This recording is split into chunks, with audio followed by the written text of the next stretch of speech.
The woman from Shunem returns home. Elisha had told the woman whose son he had brought back to life, "Take your family and move to some other place. For the Lord has called for a famine on Israel that will last for 7 years." So the woman did as the man of God instructed.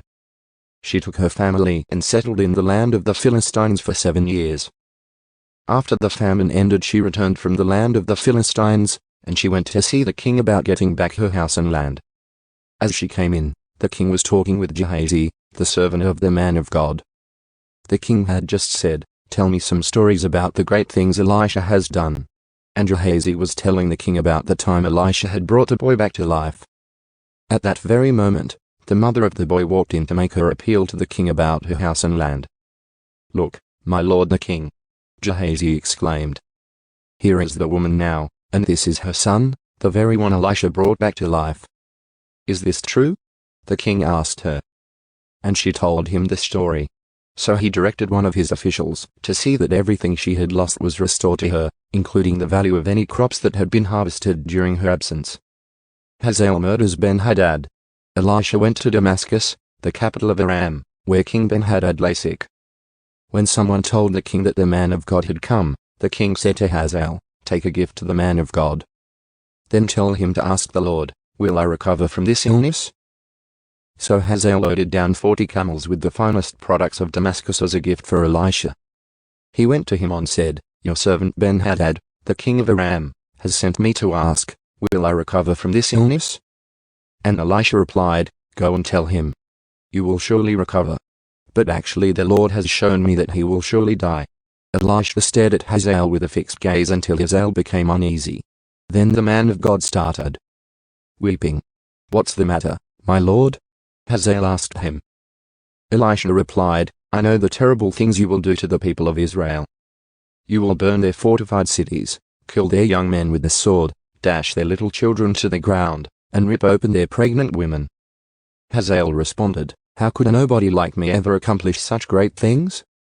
Elisha answered, "The Lord has shown me that you are going to be the king of Aram." When Hazael left Elisha and went back, the king asked him, "What did Elisha tell you?" And Hazael replied, "He told me that you will surely recover." But the next day Hazael took a blanket, soaked it in water, and held it over the king's face until he died. Then Hazael became the next king of Aram. Jehoram rules in Judah. Jehoram son of King Jehoshaphat of Judah began to rule over Judah in the 5th year of the reign of Joram son of Ahab, king of Israel. Jehoram was 32 years old when he became king, and he reigned in Jerusalem 8 years. But Jehoram followed the example of the kings of Israel and was as wicked as King Ahab, for he had married one of Ahab's daughters. So Jehoram did what was evil in the Lord's sight.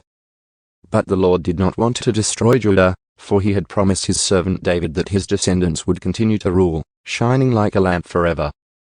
During Jehoram's reign, the Edomites revolted against Judah and crowned their own king. So Jehoram went with all his chariots to attack the town of Zair.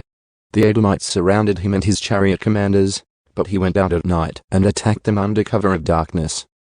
But Jehoram's army deserted him and fled to their homes. So Edom has been independent from Judah to this day. The town of Libnah also revolted about that same time. The rest of the events in Jehoram's reign and everything he did are recorded in the book of the history of the kings of Judah. When Jehoram died, he was buried with his ancestors in the city of David. Then his son Ahaziah became the next king. Ahaziah rules in Judah. Ahaziah son of Jehoram began to rule over Judah in the 12th year of the reign of Joram son of Ahab, king of Israel. Ahaziah was 22 years old when he became king, and he reigned in Jerusalem 1 year.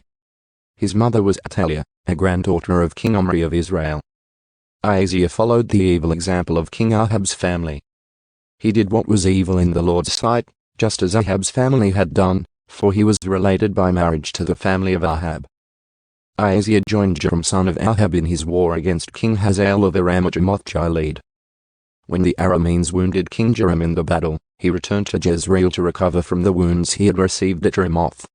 Because Joram was wounded, King Ahaziah of Judah went to Jezreel to visit him.